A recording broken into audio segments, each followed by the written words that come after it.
Hello, hello, welcome back. You are watching the Zenith Glow Astrology YouTube channel. My name is Christina. I'm an astrologer. This is my channel. I'm super happy to have you here. Thanks for watching. We have a special topic that we're going to talk about today. It is actually a lot of topics all rolled into one. So this week we have Saturn turning direct in the sign of Pisces. It is doing this 2 days before Mercury stations direct in Scorpio. And shortly after that, Neptune will be stationing direct also in Pisces. Now, for both Saturn and Neptune, this is their last show in Pisces. This is the last turn that they're taking through this sign. We won't see Neptune return to this sign in our lifetimes, and Saturn won't be there again for another 30 years or so. So we are getting a crescendo of the energy. We're getting a wrap up of the themes that Saturn has been working on since it moved into Pisces back in 2023. At the same time, we have Mercury turning direct in the sign of Scorpio, and those two planets are going to be trine with each other. So, two planetary stations making an aspect to each other. This is really big energy. It brings the energy of epiphanies and breakthroughs, bringing ideas into the conscious mind via Mercury, and the lessons that we have been working on via Saturn these past 3 years are starting to coalesce, commingle in our minds. So we're putting things together. And I have to say, I had a huge download come to me as I was processing what all of this means and just what it has meant to have Saturn in Pisces. I just got this huge idea that came to me. It was so big, so profound, with so many little uh, tangents and just so many pieces that fed into this idea that I actually needed to sit down and do something totally different than what I normally do in these videos. So we're going to do something different today.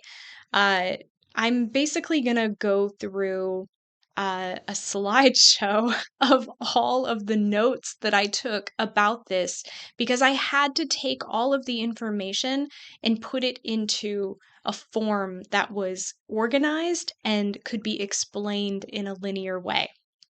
Because the idea did not come to me through the linear logical mind, it came to me through higher mind, through my intuition, and it was interesting putting it all together in a linear fashion. So, if you've taken my astrology basics course, my foundational astrology course, this is how I present all of the lessons in that course. So this format may be familiar to you, but for the rest of you, this is going to be completely different. So, yeah, I went really deep last week in our new moon in Scorpio video, and I'm doing it again, folks. I'm doing it again. Yeah, Christina takes another deep dive into the world of astrology and esotericism, and you're all coming along with me. So let's go together. We're going to be Jacques Cousteau. We're going to dive into the depths of the watery ocean of Pisces and Saturn in Pisces. It's going to be fun, and it's going to be totally out there. So if you like stuff that's really out there, get ready. We're going to do it. Please, if you haven't already, subscribe to my channel, like this video, hit the notification bell. Doing so supports my work, and I greatly, greatly appreciate your support. Thank you so much for doing that, and thank you so much for being here. And by the way, I appreciate all of your comments. I love you all so much. I can't even tell you how much I appreciate you. So thank you, thank you, thank you. All right. Let's get into this. You also might notice I have a little bit of a setup. I have a little bit of a different setup going on behind me. I decided to change things around, and I moved my couch behind my desk so that you all can enjoy my puppies who actually hang out with me when I record these videos. You just don't often see them on screen for very long. Usually they're kind of darting in and out, or you can hear Jazzy chewing a bone in the background. Anyway, I digress. So that's Aoife back there on the couch, and she's chilling, and I actually have Jazzy down next to me on the floor. So welcome, puppies. Okay, so we're going to open up our slideshow, and we're just going to get into it, folks. Where am I taking you? We are going to go on a labyrinthine journey together. So, slideshow, whoops. I got a little ahead of myself. Let's start here. Let's start here. Okay, so I hope you all can see this okay. Let me make this a little less intrusive. I have it pulled up really big on my screen so that I can actually read my own slides. I had to put this down into words and I had to organize it because there's just so many arms that go into this idea that it was a lot. It was a lot to connect. But it does all connect, and I hope that it expands your mind the way that it did mine when I started putting this download together. So, Saturn direct in Pisces. Let's talk a little bit about the astrology of it all first. Just some of the notes, the key points to make about Saturn's transit through Pisces. So, Saturn entered the sign of Pisces in March of 2023, and it's been there ever since, except for back in the end of May of this year, May 2025, it briefly segued into the sign of Aries, and it did that with Neptune. So they both entered Aries for the first time and moved in a couple of degrees, and then it retrograded back into the sign of Pisces in early September 2025. And it has been doing that ever since. So once again, it turns direct on November 27th this week. And then it will start to move forward again, and it will actually exit the sign of Pisces and re-enter the sign of Aries on February 14th. 2026. I think that's really interesting. I'll be looking into that more detailed as it gets a little closer, but wow, okay, Valentine's Day. We get Saturn in Aries. Interesting. Okay, so as it has been in the sign of Pisces and Aries, like I said, it's been conjunct with Neptune. Neptune rules the sign of Pisces, and it was conjunct in March of 2025. So Neptune, I mentioned, also stations direct very soon. It's going to be doing that on December 10th this year, 2025. And it will actually re-enter the sign of Aries before Saturn does on January 26th, 2026. So pretty soon we're going to have Neptune officially leaving its home sign and done for good. We're not going to see it there in this lifetime. And then shortly after that, Saturn will join it once again, and they're still in this conjunction. They've been conjunct, kind of like in looser and tighter conjunctions because Saturn moves faster than Neptune, but they have been holding that conjunction this entire time. And I want to remind you all that outer planets influence the closer planets, right? And since Saturn is closer to us than Neptune, that means that Neptune is influencing Saturn through this conjunction. And we'll talk about that a little later. So, meanwhile, Jupiter is still retrograde in the sign of Cancer, and it will be stationing direct on March 10th, 2026. Now, 3i Atlas, yes, we're going to be bringing 3i Atlas back into the conversation. Not too much, but we are going to be talking about it just a little bit. 3i Atlas will actually come closest to Jupiter just 6 days after Jupiter stations direct on March 16th. This is significant, and we're going to talk about what it means later. These are all things that I'm just kind of bringing up to kind of introduce these astrological, key moments or ideas to you. And then we're going to dive into, we're going to go down a rabbit hole, you guys. And then we're going to bring it back around to these ideas. Okay, so we're laying the foundation for our theme for this video with all of these astrological alignments. Okay, so don't worry about memorizing them, but just kind of, consider them for the moment. Okay, so again, 3i Atlas will come close to Jupiter right after Jupiter stations direct in March next year, before 3i Atlas exits our solar system. Okay, then we have this week, once again, Mercury stations direct 2 days after Saturn stations direct on November 29th. Now, this is significant because November 29th is also the same day that Ophiuchus season starts. And Ophiuchus, if you don't know, is the 13th sign in astrology. We're going to talk more about that and what that means as well. But just know that is a significant thing to have Mercury stationing direct the day that we enter Ophiuchus season. Okay, and then Another thing to note is that throughout 2025, I've talked about this before, Mercury was retrograding. During its retrograde cycles, it was moving between water and fire elements. So it was weaving those two elements together for us. We were going back over things to integrate lessons that have to do with integrating those two elements. And so in 2026, all of its retrograde cycles are only going to be in the water element. So again, this will come around later, but I'm just introducing the concept to you now to start chewing on. So I feel like I need a sip of water, guys. 1 second.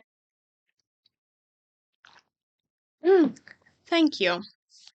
Why does all of this matter?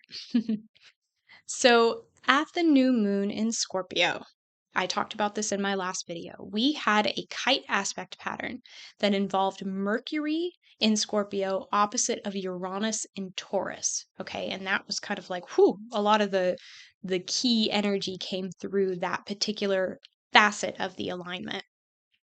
And I also want to note that in addition to Saturn and Neptune taking their final turn through the sign of Pisces, Uranus, which is currently retrograde, is also taking its final turn through the sign of Taurus. And we're not going to see that configuration again in our lifetime either. Okay. So it will turn direct on February 23rd, or excuse me, February 3rd, 2026. And then it will actually leave the sign of Taurus on April 26th. 2026. 26, 26, 26. Okay. So going back to that kite aspect pattern that happened at the new moon in Scorpio, the remainder of the kite that was formed, right? So Uranus was at the apex and Mercury was opposite of Uranus. Well, the other pieces of that kite aspect involved a grand water trine.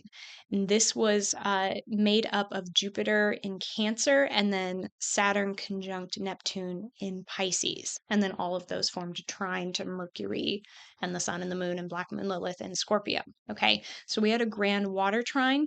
And then the outer planets, Jupiter in Cancer and then Saturn conjunct Neptune in Pisces. How many times am I going to mess this up? We'll see. You guys will keep track for me, okay? Those outer planets all formed a sextile to Uranus in Taurus, okay? So something important to note about this configuration, okay? And again, I'm just giving you like little breadcrumbs and we're going to follow this deeper down the rabbit hole. So Taurus is earth energy and it's related to the physical world, materialism, or not materialism, but yeah, materialism, like material world, money, things like that, the physical world. And then Mercury, remember, I've talked about this before, represents our ability to manifest, right? Connecting the archetypes of Gemini and Virgo, we are able to take what is in the mind and manifest it into physical reality. Let's keep going. Okay, so before we connect all the dots, I want to briefly address the archetype of Ophiuchus because I haven't talked about this too much in my videos. I did write a very lengthy, in-depth article about Ophiuchus over on my Substack page. I will link to that article in the description below if you want to read more about Ophiuchus and learn about all the cool symbolism involved with that. We're just going to kind of talk in a brief overview in this video. Okay. So, Ophiuchus is the 13th sign of the zodiac, and it sits betwixt, I like that word, betwixt Scorpio and Sagittarius. So, which is, by the way, significant, and we're going to talk about that. So, it is, we enter Ophiuchus season when we're in kind of that shift between Scorpio and Sagittarius. So again, we enter Ophiuchus season on November 29th, and then we finish it on December 17th.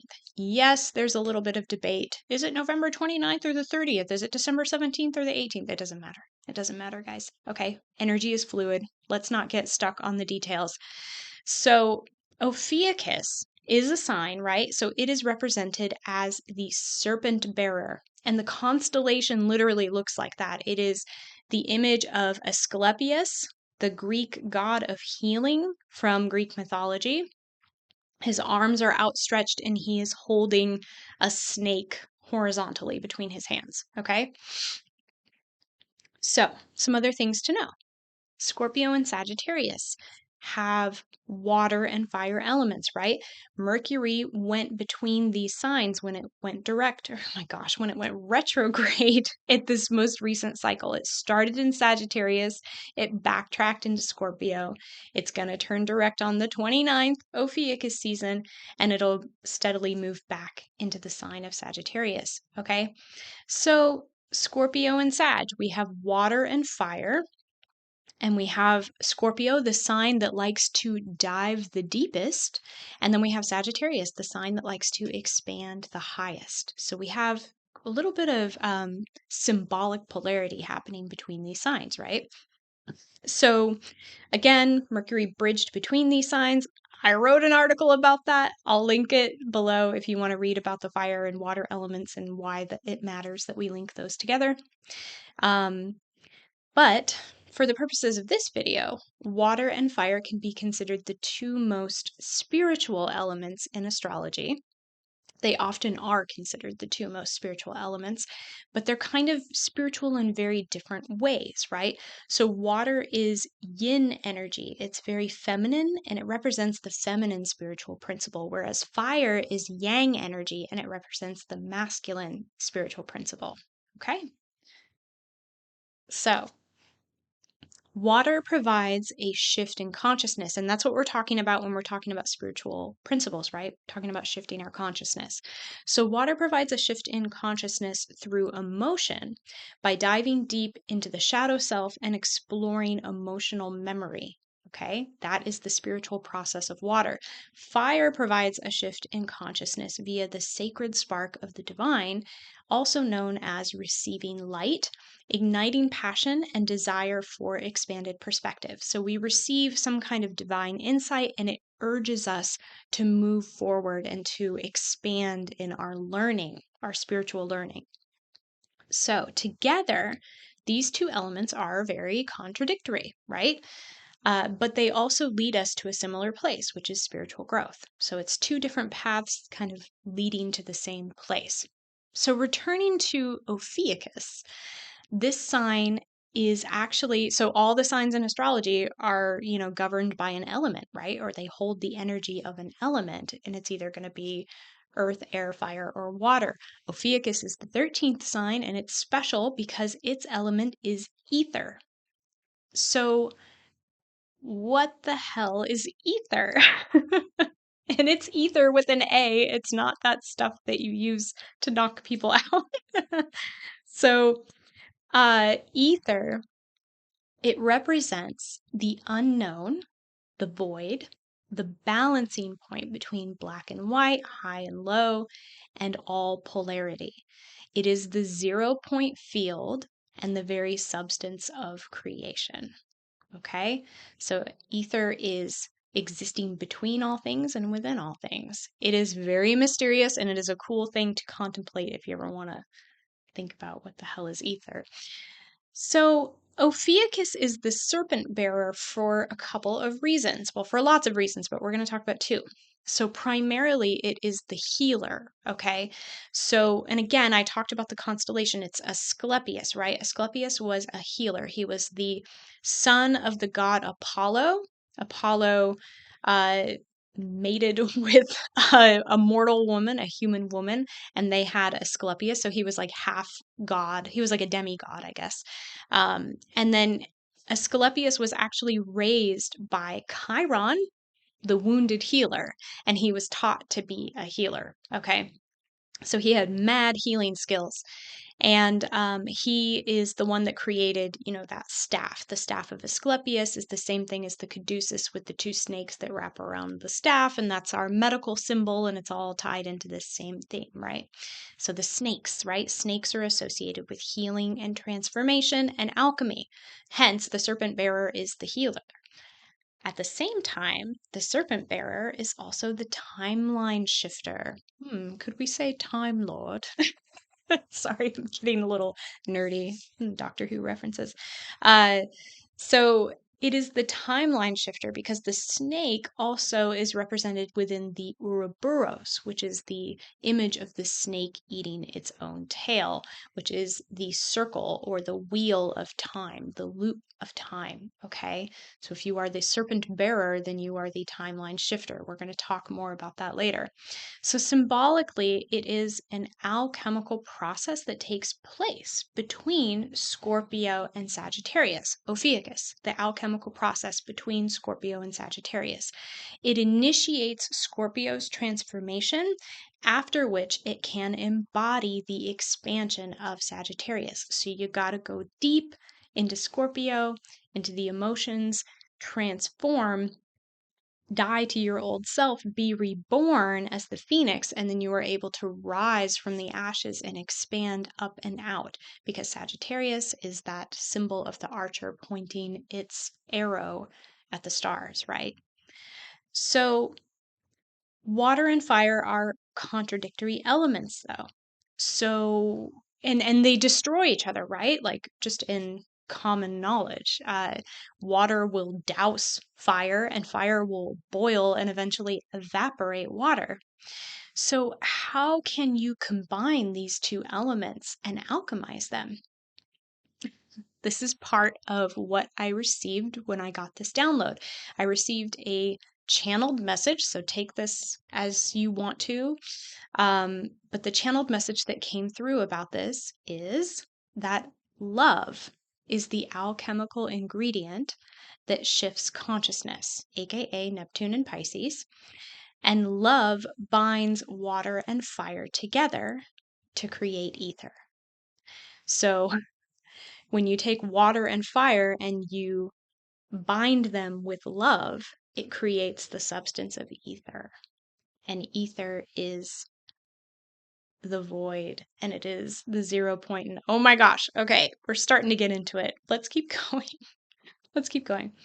So, essentially and esoterically, ether is the element that is created when water, emotion and memory, and fire, spirit and passion, are combined using love as a binder.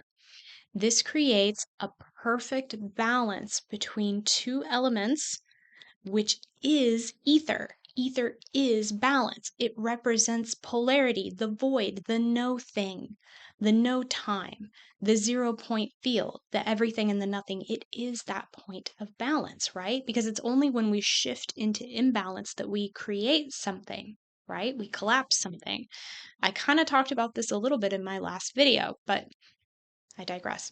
So it is from this place of perfectly balanced polarity that we can heal and manifest, right?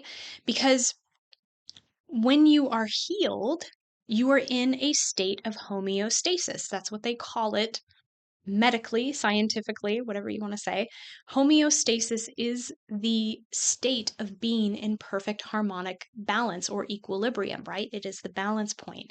It is similar when we talk about the law of attraction and we talk about manifestation and working with the universal laws. We are taught that in order to manifest, we think about what we want, right? And we take all these steps and we do these actions and blah, blah, blah, blah, blah. But then what do? We move into a state of neutrality and we let it go. We release it, right? And that is how we manifest. So, this point of balance lies as the crux of our healing and our manifestations. And so, this is also why Ophiuchus is the 13th sign, because it transcends the polarities of all the preceding 12 signs. The zodiac is made up of 12 signs, and each sign is in polarity with another sign. They are 180 degrees apart from each other. They are sister signs, and they represent opposing archetypes. So, Ophiuchus represents the transcendence of those polarities.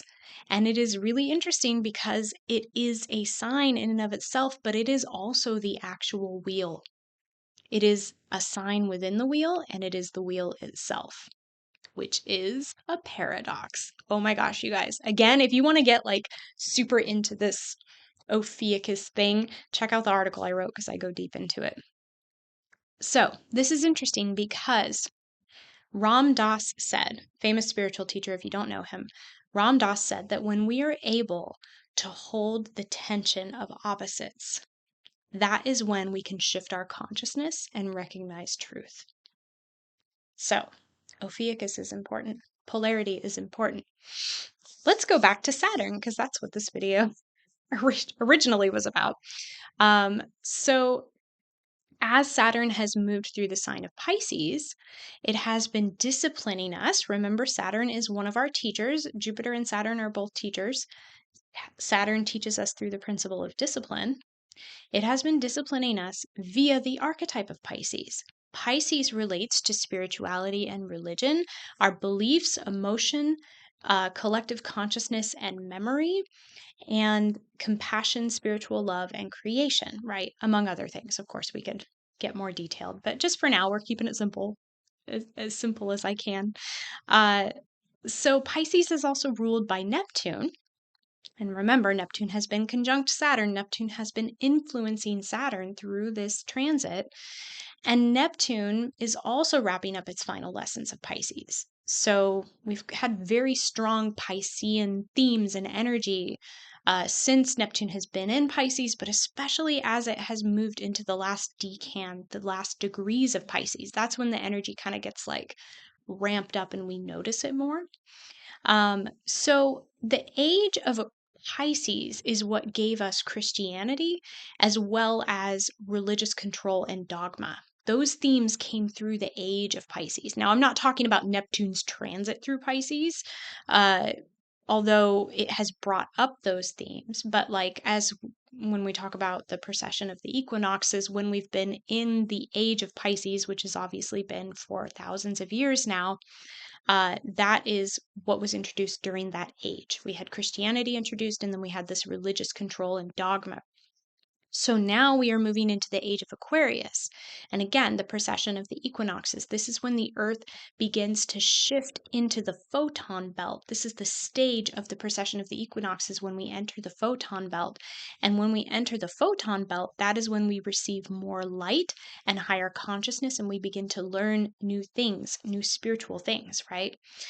And so we are essentially breaking, deconditioning, and transforming, which again, think about Uranus and Pluto. Pluto is in the sign of Aquarius, age of Aquarius. Pluto is the transformer. Uranus rules Aquarius. Uranus is the planet of deconditioning. So we are breaking, deconditioning, and transforming all of the old spiritual paradigms that we accrued or established during the age of Pisces. Okay. So Neptune also governs collective consciousness, but it does so through emotion. Okay. Uranus is more about the mind and the collective mind. Neptune is about the collective heart. It is about emotion, emotional collective consciousness. Its lesson at the end of the day, and it has many lessons and many ways of delivering those lessons, but at the end of the day, Neptune's lesson is to teach us that unconditional love, also known as agape, can transform our consciousness. It is through unconditional love that we transform our consciousness. So, these are all lessons, going back to Saturn, these are all lessons that Saturn has been conditioning us to learn, because Saturn conditions us. That's what it does. It has been teaching us to cultivate spiritual discipline through personal discernment of collective emotion and truth, or what is presented as truth.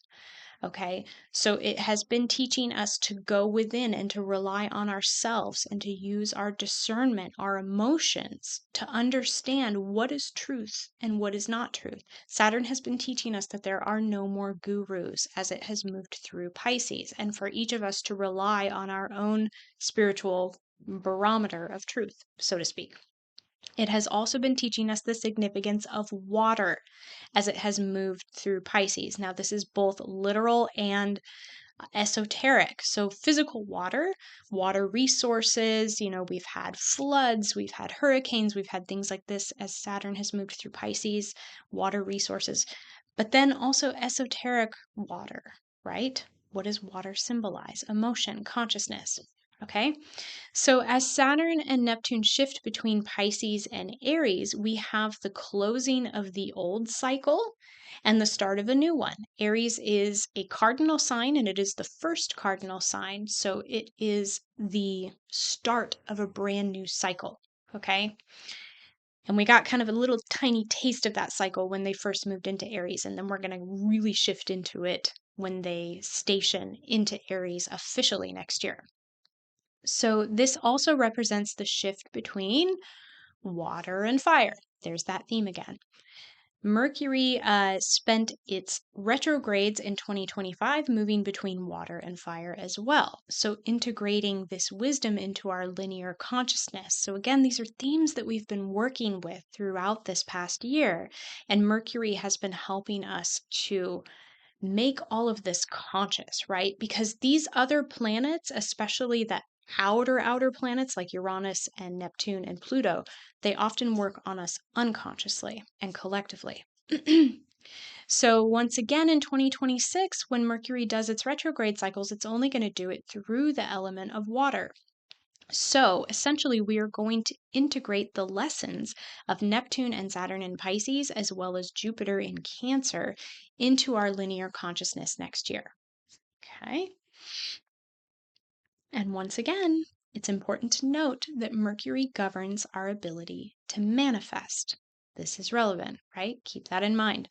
It's also the lower octave of Uranus. Uranus is the higher mind, Mercury is the lower mind.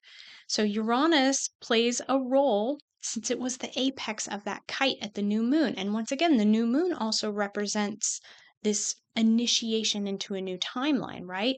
And having Uranus be the apex of that kite, which is the focal point, makes it extremely significant.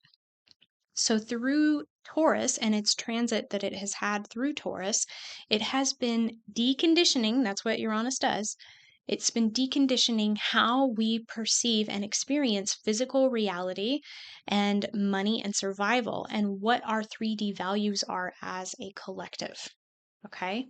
It has helped us formulate a vision, higher mind, Uranus, for New Earth by shifting our values to be rooted in the principles of freedom and authenticity within the physical world. Uranus is all about freedom, it is all about authenticity. So it stations in Gemini next year. And again, we had a little dip when it first went into Gemini in July, and then it will officially station and be there for many years starting next year. When it moves into Gemini, it's going to be deconditioning what we have been taught at the most basic levels. Gemini is often associated with elementary education, right? Literally elementary school, but also like what is our basic education? What were we taught as children about reality that we move into our future as adults having accepted and never revisited, never questioned, right? We've been taught basic tenets about reality that we have never revisited. And Uranus is coming in and saying, well, now you got to go question that because I might be introducing some new concepts to you and maybe reality isn't what you think it is. So this includes our perception, our communication, and how we share with others. Gemini is also related to technology. So technology comes into this as well.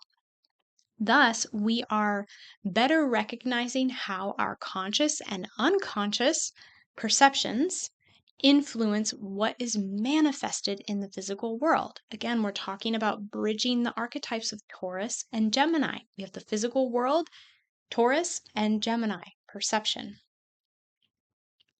So, with Uranus being sextile to Jupiter in Cancer and then the Saturn Neptune conjunction in Pisces, we are recognizing the influence that water, emotion, and memory has on Earth, the material, tangible world. From a 3D level, we can see the influence of water on matter. And we can look at this through biology. And yes, we are going to be talking about biology in a minute. Next year, Mercury will help us integrate this knowledge on a more linear conscious level. And we will be able to use that integration to manifest. Uranus is also teaching us about the concept of time and how this is changing as we shift our consciousness. More on that later. Saturn is being influenced by Uranus to be deconditioned via what we have previously established as the rules of this reality regarding time as a construct. Okay, so consider that Saturn is the lord of time, right? In Greek mythology, he's represented by Chronos, time, but he's also the lord of karma, time. So Saturn is also presented to us as a masculine god. Okay. And this god is the one that crystallizes the very fabric and structure of our reality. So in astrology, Saturn represents crystallization, conditioning, right? Structure, form, stability, right? Tangibleness. And it's basically the very 3D structure, the 3D matrix in which we live, right? But what if Saturn was not actually a masculine archetype like we've been taught? What if that was maybe an intentional hijack? How does it change things for us to think of Saturn as feminine instead of masculine? This is something that we'll look at in a little bit. But what purpose would that serve if we were to look at Saturn as a masculine energy rather than a feminine energy? Once again, I wrote an article about this. I actually did like a short story that represents the themes of this concept, Saturn as feminine. I'll link it below if you just feel like nerding out and getting into all of my work. But again, both Saturn and Jupiter are teachers. And so they both help us arrive at wisdom. It's just that they take very different approaches to doing that. And again, we'll talk a little bit more about that later. But just something for you to think about. What are thinking about Saturn as feminine versus masculine? If Saturn is our teacher, how does it change its approach if it is approaching teaching from a feminine perspective versus a masculine one? And again, this isn't about gender, you guys. I feel like I don't have to tell you that. I feel like my audience knows this, but I just wanted to throw it out there. It's not about gender, it's about the principles, the energies of these polarities, masculine and feminine. Okay. Let's take a little detour into some sciencey stuff. I am not a scientist. I am not a doctor. I am just a nerdy researcher. And yes, I used to be a massage therapist, and so I did study some biology, and I know a little bit of this from college or whatever, but I'm definitely not an expert. This is just me researching stuff. So if I say anything wrong, that's why. Trust your own discernment. Saturn and Pisces, trust your own discernment. So going back to the concept of water and earth, which would be that Jupiter, Neptune, Saturn sextile with Uranus and Taurus, what role does water play when it comes to physical matter? We know that Earth is about 70% water on its surface, right? We are the blue planet. And we also know that our physical bodies are composed primarily of water, and that our cells are largely made of water. And our cells themselves are actually made of lipids, which are fats, proteins, and carbohydrates. And then these substances undergo chemical reactions. And then those reactions are what are responsible for growth, energy production, and reproduction. Okay, so cells are essentially the smallest unit of life. They are the unit that carries out all life processes in all living things. And as well, our cells hold genetic info via DNA and RNA, and they are actually responsible for activating gene expression. Okay, so our DNA is stored in our cells, and then via the chemical processes that our cells undergo with all of their little substances inside the cell, that is what activates our gene expression that is within the DNA and RNA.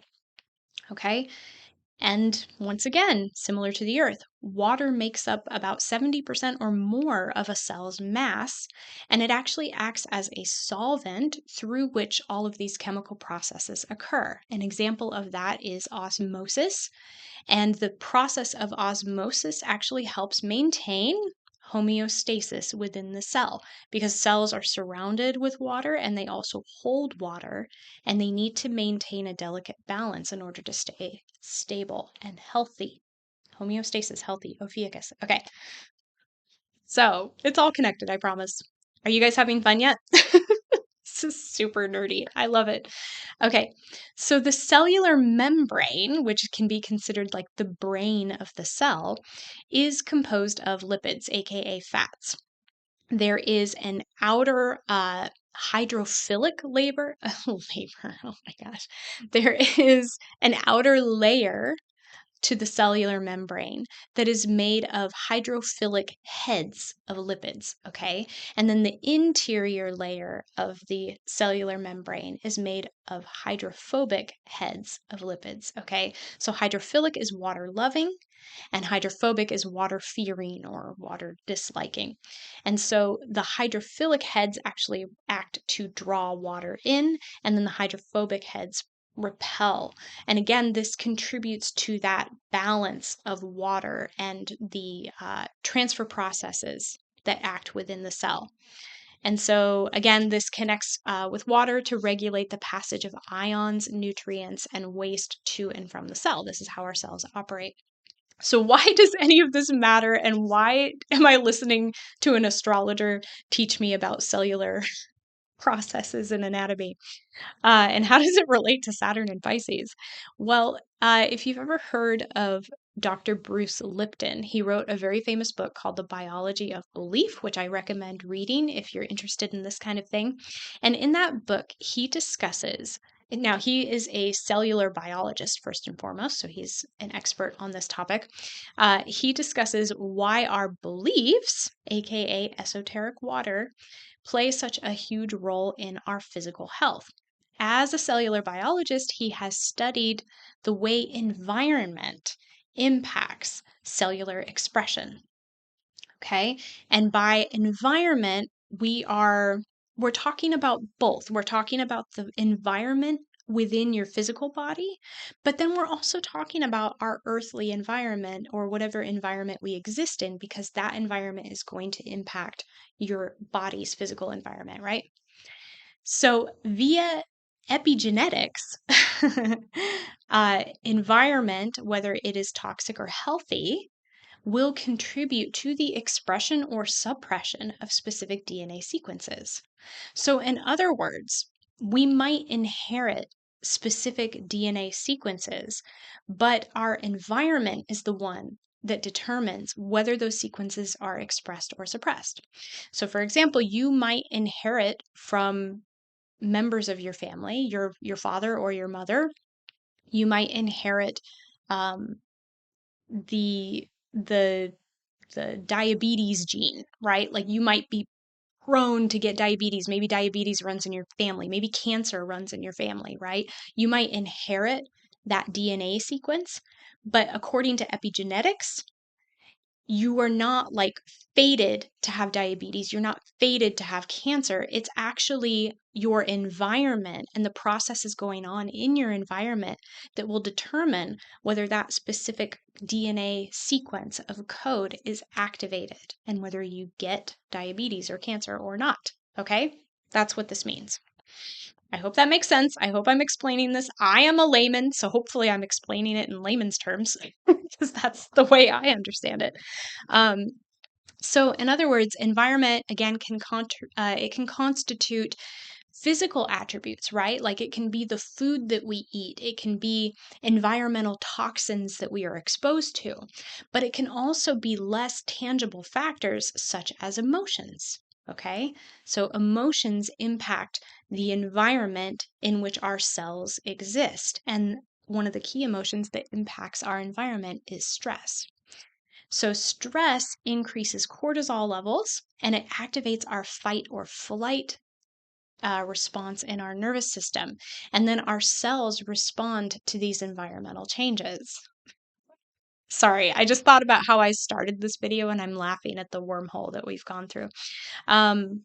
So, Bruce Lipton emphasizes that our beliefs, and in particular and importantly, our subconscious beliefs and our perceptions, our subconscious perceptions, play a very large role in gene expression. They create our internal biochemical environment. Thus, our beliefs and perceptions determine which genes are expressed or suppressed. That in and of itself is a really big deal. And again, I recommend reading his book if you find this kind of thing interesting. So, one other little sciencey thing about water, and then we're going to bring this together.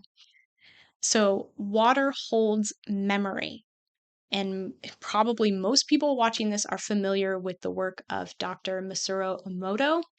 And he is the Japanese doctor who demonstrated that water can be imprinted with language and emotion.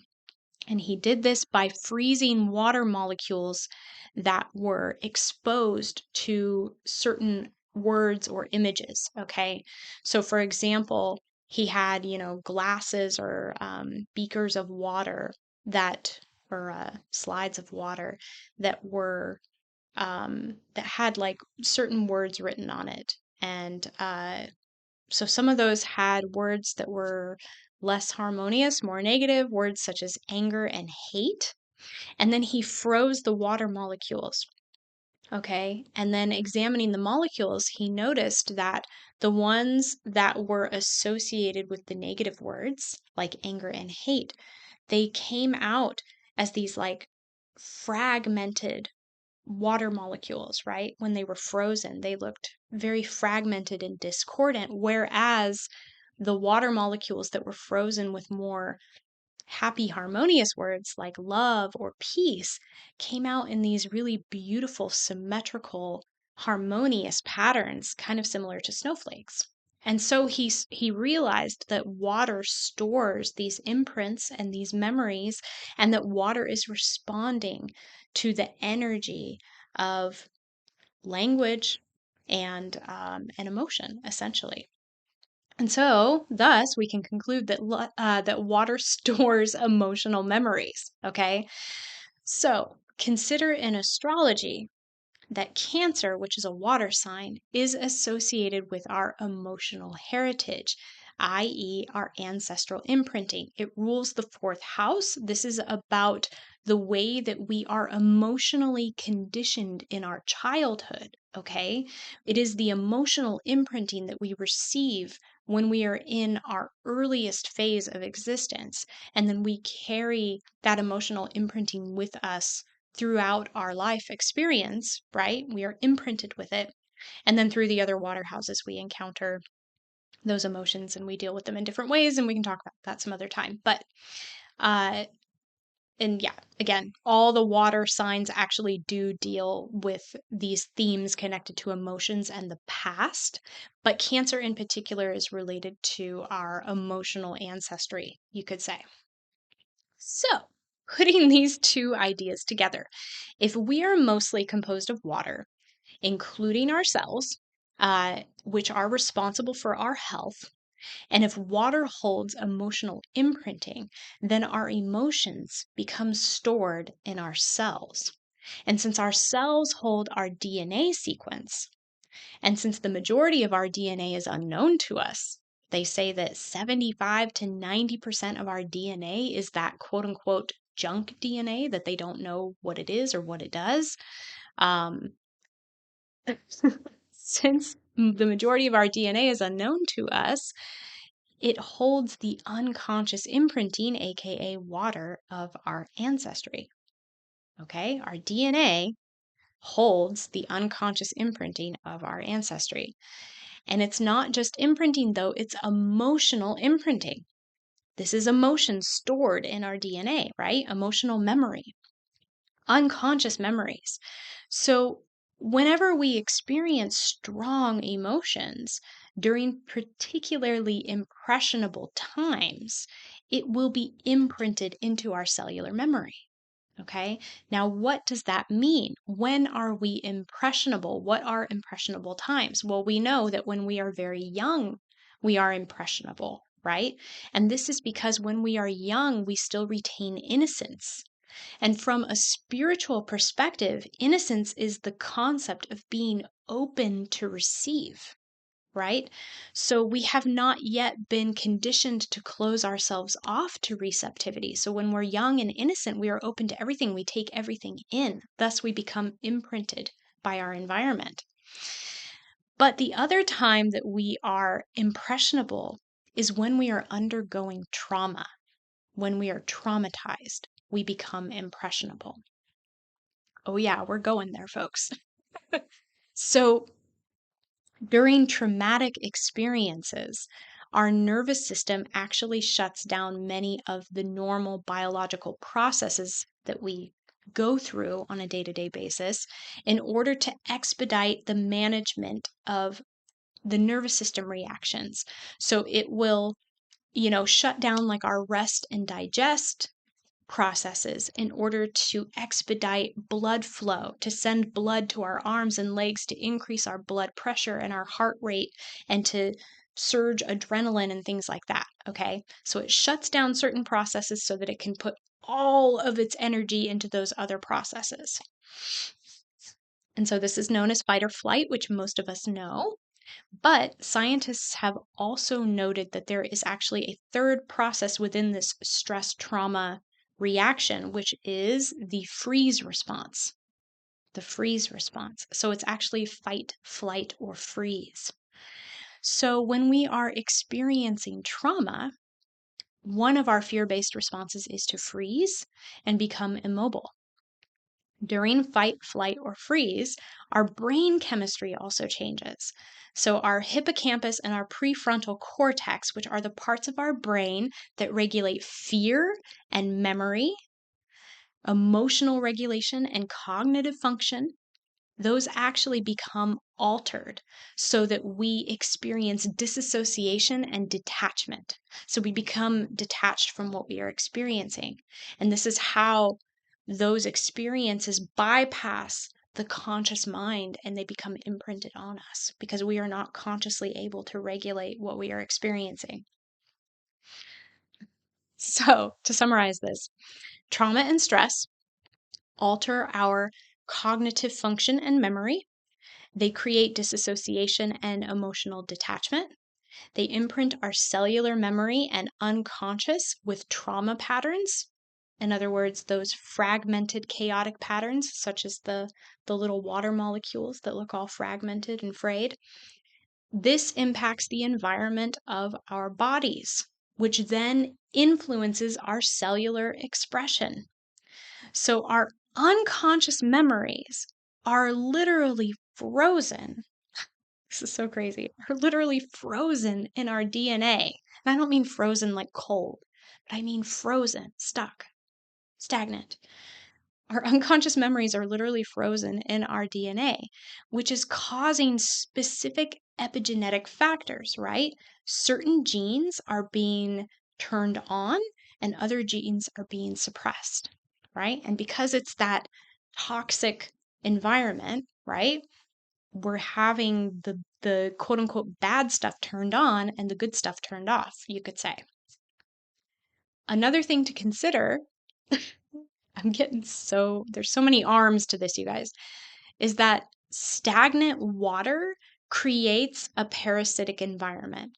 Parasites and toxins thrive in stagnant bodies of water, whereas when water is flowing and moving, it is clean and clear and it is healthy, right?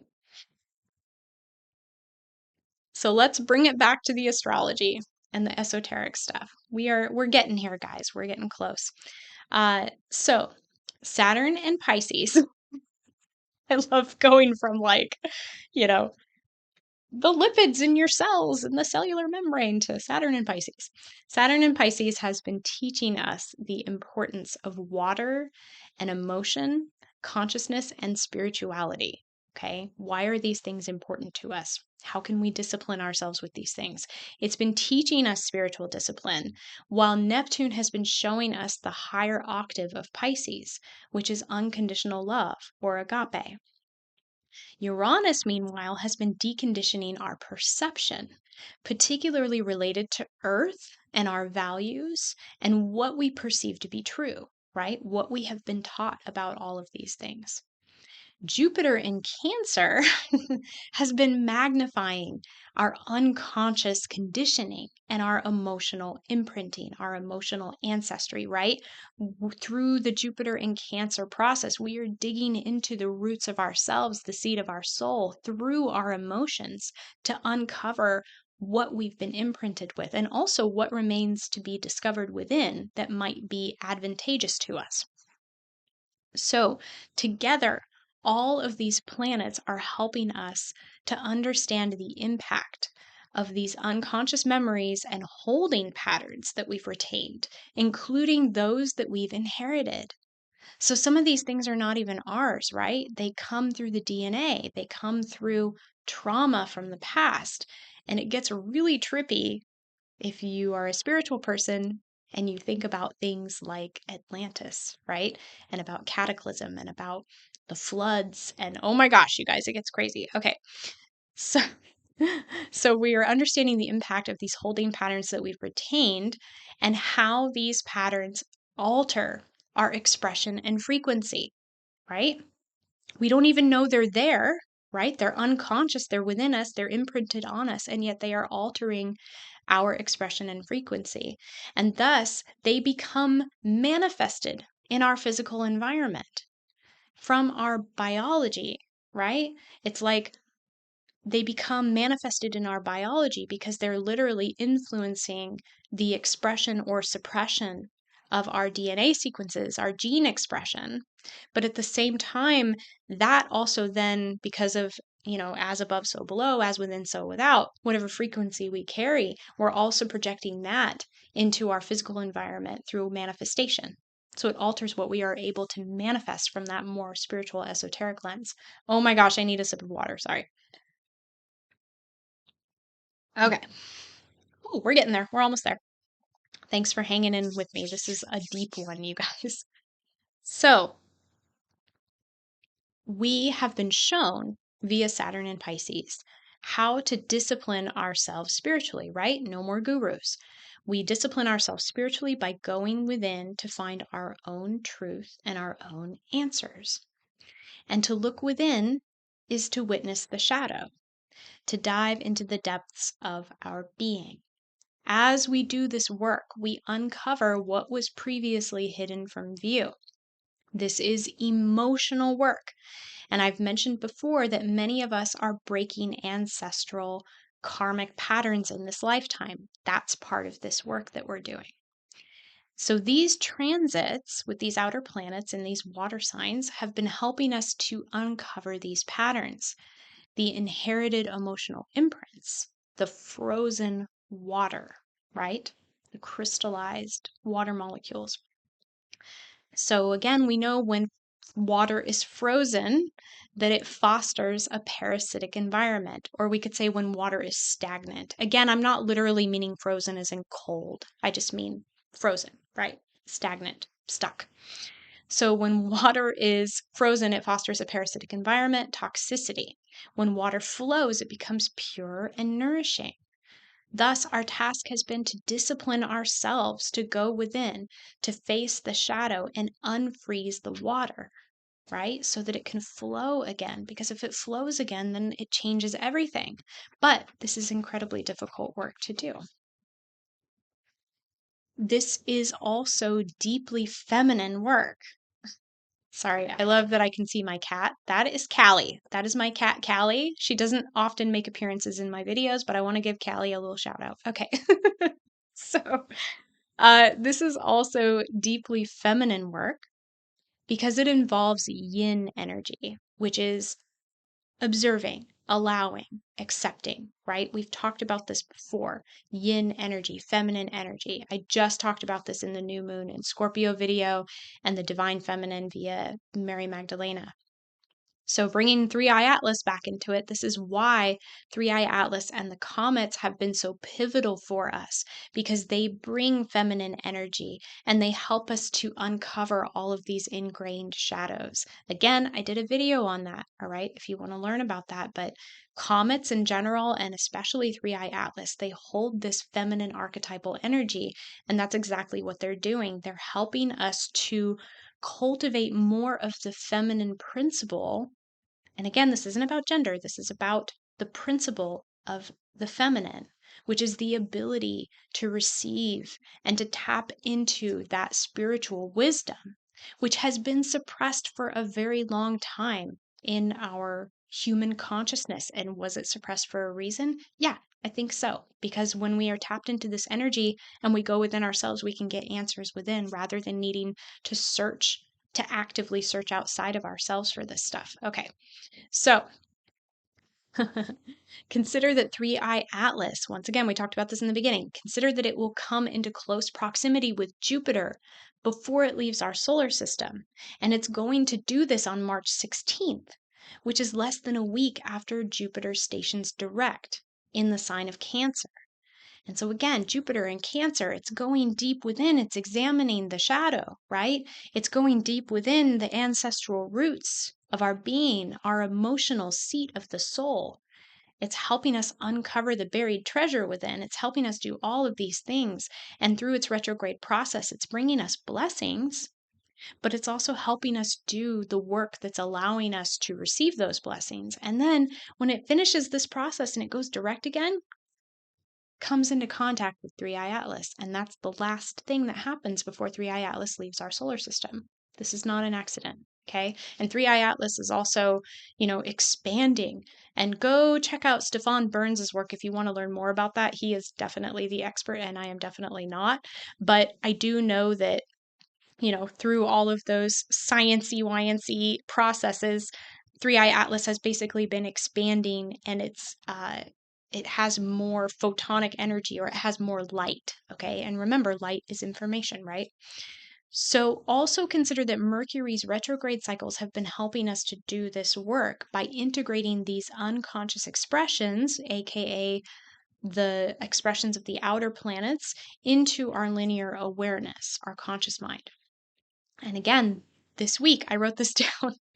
This week, as Mercury and Saturn station direct and trine each other. Again, Saturn stations direct on November 27th, Mercury on November 29th. That's the same day as Ophiuchus season. So we experience a returned flow, trines are flowing harmonious energy, of ancestral memories and emotions, Saturn and Pisces, into conscious awareness, Mercury, in order to be healed, Ophiuchus. So lastly, we return to the theme of Ophiuchus.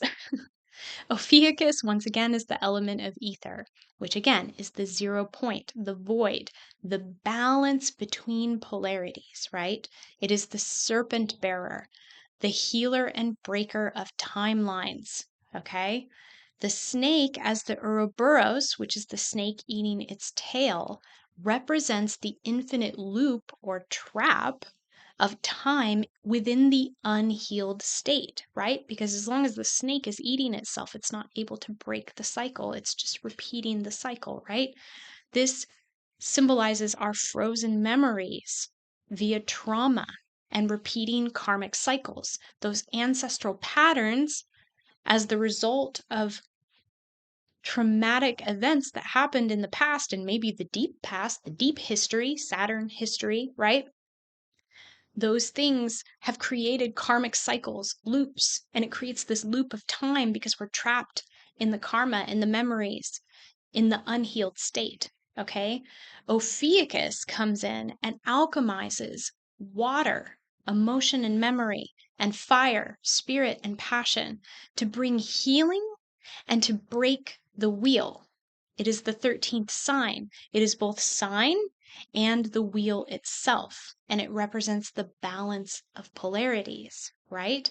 And the number 13 is also associated with the divine feminine. Okay? So, once again, that thing that I channeled, love is the alchemical ingredient that shifts consciousness. Love binds water and fire to create ether. Neptune has been teaching us about the highest expressions of love, agape.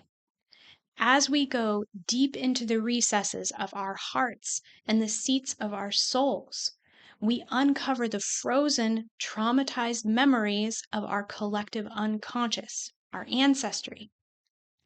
And moving into divine feminine wisdom, Saturn, what if Saturn is actually feminine, guys? We bear witness to these emotions and patterns using the discipline that Saturn holds, right? We bear witness to these emotions and patterns with unconditional love and acceptance, divine feminine. This act of witnessing is what brings the polarities back into balance. And this is the state of ether, of osmosis, of homeostasis, right? This is what brings them all back into balance. As we bring them back into balance, this breaks the karmic cycle, the loop of time, right?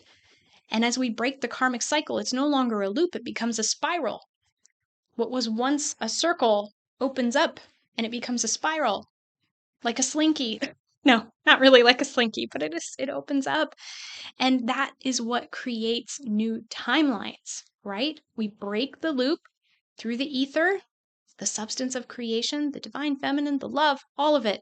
And it breaks the loop, the cycle, and we open up new timelines. This shifts our consciousness so that we experience time in a whole new way. We are at the very end, folks. Thank you for hanging out with me. I have a radical idea to introduce now. And again, this is something that came through, receiving downloads and whatnot.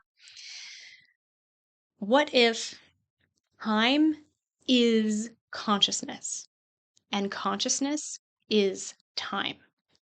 What if they are the same thing? Our level of consciousness dictates our frequency. Yes? Our frequency dictates our density. Our density dictates what level of reality we experience.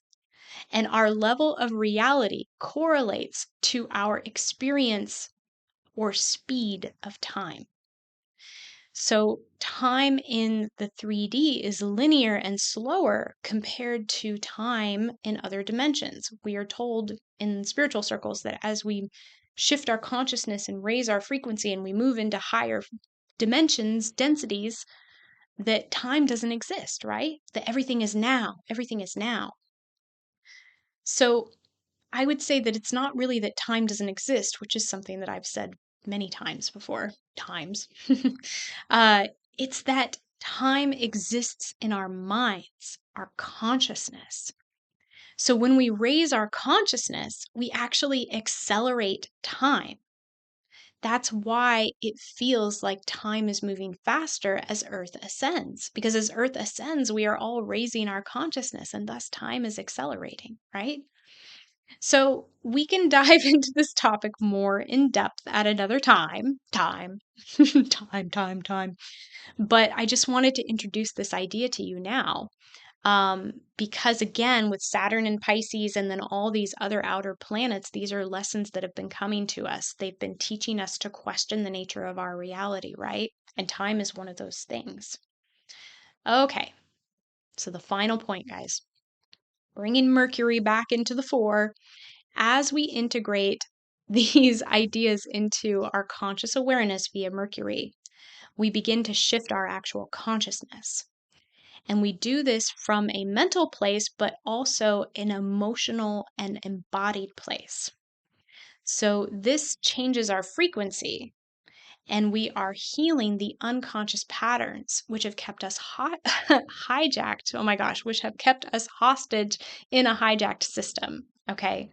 So as we embody this new consciousness, right? Mentally, emotionally, physically, it heals those old frozen unconscious patterns which we previously held.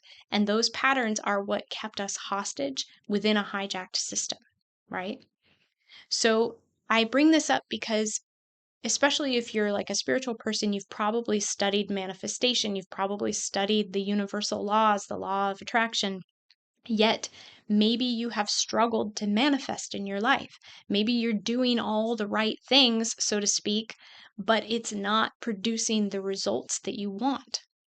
This could be the reason why that is, because your unconscious imprinting has been suppressing the activation of specific DNA sequences and also activating the unhealthy ones, right? you are carrying a frequency at the deepest levels of your being without even knowing that you're doing it, right? Because it's unconscious, it's stored in the DNA, it's ancestral, it comes from way back when. But you have come here to break the pattern, to unfreeze the water, right? So as you heal Ophiuchus, you change the environment so you are now empowered to manifest something completely new. And you do this from a place of unconditional love. That is what you do. Oh my gosh, I can't believe I got through that. Did you guys know that was 27 slides? Okay, okay. Thank you so much. So, yeah, this is wild, you guys. This all came to me as like a download. And again, Saturn direct in Pisces, wrapping up the final lessons, forming a trine with Mercury that just is also turning direct at this time after its retrograde cycle, connecting the Sagittarius and the Scorpio and the Ophiuchus and all of it, right? This all came to me. It's like we are taking these lessons of Saturn and we are putting them to use. And the other planets too, but this is so exciting because previously this is stuff that we were carrying within us and we had no idea. And through these planetary alignments, these supportive energies that are coming in right now, the shifts, I mean everything, it's not just one thing, right? Like there's a whole slew of things that are coming in right now to support us on this journey. But the bottom line is that it's really exciting because we are finally breaking these patterns. We are finally thawing the freeze. And as we do that, it is literally changing the very environment in which we reside within ourselves. But again, what's going on within is also going on without, right? So it's also changing the world that we live in, and it's changing what we previously thought was impossible into something possible. And I think that is so freaking exciting. Okay, this was a lot, just like my last video. It was a lot. I want to say thank you so much for hanging out with me. I know this was a different format. I normally improvise for the most part, everything that I say, but this was just so much and so many points that I had to touch on that I really needed to, organize it in some kind of a linear fashion. Otherwise, this video would have been longer and it would have been all over the place. So, thank you again so much for being here. Let me know what you think about this. Feel free to comment. Again, please subscribe, please like, please hit the notification bell. Please share this video with others if you feel like they would be into what I'm talking about. I really appreciate that. Otherwise, I hope you all have a fantastic week. Happy Ophiuchus season. Happy healing to you all. And I love you, and I will catch you in the next one. Bye.